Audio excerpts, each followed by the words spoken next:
আসসালামু আলাইকুম, welcome back to my channel with another blog. কেমন আছো সবাই? অনেক ঠান্ডা পড়েছে, সবাই সাবধানে থাকো।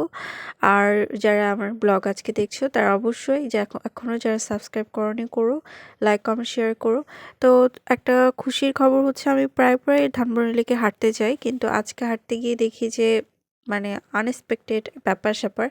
এখানে নাগরদোলা, চারপাশে নবান্ন উৎসবের মেলা, মানে অনেক একটা মুখরিত অবস্থা। আমি তো নিজেই শকড হয়ে গেছি, কারণ আমি এখানেই থাকি ধানমন্ডিতে, কিন্তু আমি জানতাম না যে এখানে মেলা হবে।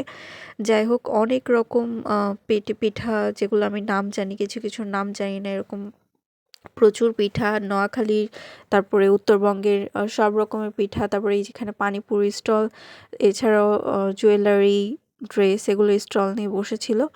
যাই হোক, আমি যেহেতু আনএক্সপেক্টেড, এই জন্য ওভাবে টাকা পয়সাও সাথে নিয়ে যাইনি, তাই যতটুকু ছিল সেটা দিয়ে আমি দুধ পুলি পিঠে খেয়েছি, আর মুখ পাকন একটা নিয়ে এসেছি বাসায়।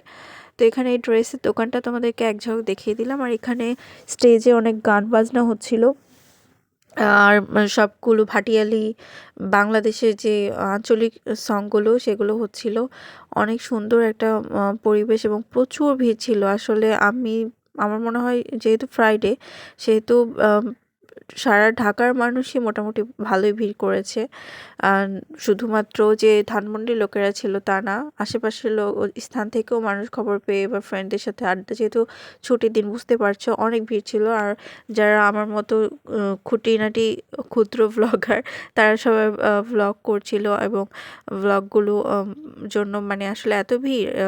আর স্টলগুলোতে মানুষ আসলে মূলত খাচ্ছিল, আমিও খাচ্ছিলাম, ভিডিও করছিলাম, তাই ওই ভিডিও করতে পারি। যাই হোক, এই যে এই খেজুরের ইয়াকের মতো, শামুকের মতো একটা পিঠা, এটা আমার খুবই ইন্টারেস্টিং লেগেছে এবং ইউনিক লেগেছে। এছাড়াও নকশি পিঠা, মুগ পাকন, তারপর সিমুই পিঠা, তেলে ভাজা পিঠা, তারপর যেগুলো আমি নামই জানি না আসলে, সেগুলো সব রকমের আসলে পিঠা ছিল বিভিন্ন অঞ্চলে। যাই হোক, আমি সবগুলো তো টেস্ট করা সম্ভব না, আর মিষ্টি খাবার যেহেতু খুব বেশি খাওয়া যায় না, তাই আমি শুধু দুধ পুলি টেস্ট করেছি। আর মুগ পাকনটা আমি বাসায় নিয়ে এসেছি, আর পেঁয়াজও কিনেছি, কারণ পেঁয়াজও আমার অনেক প্রিয়। যারা আমার ভিডিও দেখো তারা জানোই আমার চটপটি খুব ভালো লাগে। যদি আমি আজকে চটপটি বা ফুচকা খাইনি, কারণ সামনে পরীক্ষা, আমার অ্যাসিডিটির সমস্যা আছে, সেহেতু আমি একটু এখন বুঝে শুনে খাচ্ছি। যাই হোক, তোমাদেরকে এই আঙ্কেলটা আর আন্টির যে ভিডিও দেখাচ্ছি, দেখো, বয়স্ক, এরা দুইজন এখানে বসে সং শুনছিল। এবং আমার মনে হয় এই অনুষ্ঠান আমরা যতটা এনজয় করি, তারা কিন্তু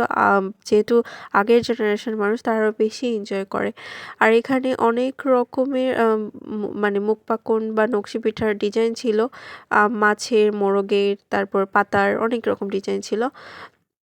তারপর এখানে ভাপা পিঠা ছিল। তো আমি এই যে পাতার মতো যেটা, এটা নিয়েছি। আর অন্যগুলো এখানে যে মালপোয়া ছিল, তারপরে ফিরনি, পায়েস, আসলে কি নেই বলো, পাটিসাপটা তো অ্যাভেলেবেল এখানে। হাঁসের মাংস, তারপরে মুরগির মাংস, বট বা ভুড়ি ভাজা, তারপরে চালের আটার রুটি, এগুলো সার্ভিস ছিল। তো তোমরা যারা ধানমন্ডিতে আসবে, আমার মনে হয় কয়েকদিন থাকবে মেলা, তো তোমরা এসে খেতে পারো, আর ঘুরে যেতে পারো ধানমন্ডি লেক। অনেক সুন্দর একটা পরিবেশের সাথে সাথে তোমরা এই ধরনের শীতের মধ্যে পিঠা খেতে পারো। এবং এখানে নাগরদোলা ছিল, যেখানে বাচ্চারা অনেক মজা করছিল, আর এখানে গান আজকে বাজনা হচ্ছিল। শুক্রবার রাত। তো আজকে আমি তোমাদেরকে দেখাবো, আমি পিঙ্ক সল্ট প্রতিদিন খাই না, কারণ সল্ট আয়োডিন থাকে, সেটা প্রতিদিন, বা মিনারেল বা ফসফরাস যাই উপকার থাকুক, সেটা প্রতিদিন খাওয়া ঠিক না। প্রতিদিন খাওয়ার মাধ্যমে খাওয়া যায়, পিঙ্ক সল্ট খাবারের মধ্যে দিয়ে ইউজ করা যায়, বাট ওয়াটারের সাথে খেলে বেশি উপকার। সো আমি শুধু ফ্রাইডে নাইটে খাই। 1 চিমটি সল্ট আর একটু চিয়া সিড সামান্য দিয়ে 8 ঘন্টা ভিজিয়ে রাখবে তোমরা। আমি 10 মিনিটের মতো, অনেক সময় ভিজিয়ে রেখে, অনেক সময় 8 ঘন্টা, ডিপেন্ড করে, বাট ভেজানো হলে হবে। সেটা খাই। তার সাথে আমার ভিটামিনের অনেক প্রয়োজন, আফটার 20, তো আরও বেশি প্রয়োজন। আমি এখন 24+, 25-এ পড়বো। সো এখন আমি দেখিয়ে দিই, এটার মধ্যে জিঙ্ক আছে এই ট্যাবলেটের, আর তোমরা যে কোনো ডিসপেন্সারিতেই পাবে। তার সাথে ফার্মেসিতে যেই ওটা পাবে তোমরা, ওইটা ছাড়া তোমরা প্রকৃতি থেকেও নিতে পারো। ট্যাবলেট যারা খেতে চাও না তারা ফুড থেকে নিতে পারো, কিন্তু অনেক সময় ফুডে পরিমাণ কনজিউম করা থাকে না একদম।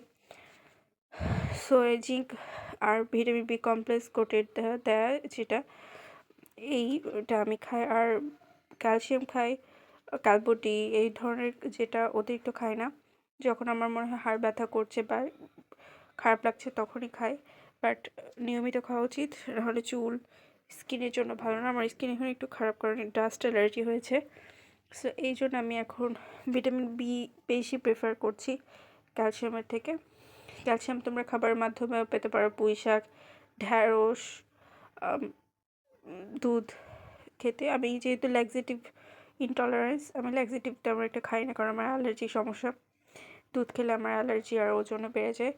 সো ক্যালসিয়াম অন্যভাবে কনজিউম করা ট্রাই করি। সো এই জন্য ক্যালসিয়ামটা মাঝে মাঝে ক্যালবোটি খাওয়া হয়। আর ভিটামিন বিটা এখন আমি ডেইলি খাই। যদি অতিরিক্ত কোনো ভিটামিন বা অতিরিক্ত কোনো কিছু ভালো না, তা একদিন পর পর তোমরা খেতে পারো। এছাড়াও তোমরা অ্যান্টিঅক্সিডেন্টের জন্য গ্রিন টি, বিটরুট, তারপরে যেগুলো খাবার অ্যাকচুয়ালি অনেক অ্যান্টিঅক্সিডেন্ট, তোমরা এখন ইন্টারনেটের যুগ, সার্চ দিয়ে সেভাবে খেতে পারো। বাট পিঙ্ক সল্ট খাওয়ার অনেক গুণের জন্য আমি এটা খাই। তোমরা এটা খেলে অনেক শরীরের জন্য বেটার, স্কিনের জন্য বেটার। আমার স্কিন অনেক গ্লো করে পিঙ্ক সল্টের কারণে কিনা জানি না, বাট আমি অনেক উপকার পেয়েছি। আর চিয়া সিড অনেক উপকার, তোকমা দানা অনেক উপকার, এগুলো তোমরা খেতে পারো। আমি পাম্পকিন সিডও খাই। যখন আমি পাম্পকিন কিনি, ভিটামিন এ সমৃদ্ধ পাম্পকিন, তার সাথে যে সিডগুলো থাকে এগুলো আমি ফেলে দিই না। আমি সামান্য একটু হালকা তেলে অল্প একটু ভেজে নিই, আর একটু লবণ বা একটু হলুদ দিয়ে ভেজে নিই, সেটা আমি খাই। আর এমনিতে তোমরা রোদে শুকিয়েও এটা রাখতে পারো বক্সে, সংরক্ষণ করে অনেকদিন ভালো থাকবে। ধন্যবাদ। এছাড়া আমি মেলা থেকে চুড়িও কিনেছি। তো তোমরা সময় নিয়ে ঘুরে যেও বন্ধুরা। আজকে এই পর্যন্তই। আর আমার ব্লগ ভালো লাগলে অবশ্যই লাইক, কমেন্ট, শেয়ার করতে ভুলো না। আর আমার আইডিটি সাবস্ক্রাইব করো, আর আমাকে ফলো করো। যাই হোক বন্ধুরা, আল্লাহ হাফেজ, সবাই ভালো থেকো।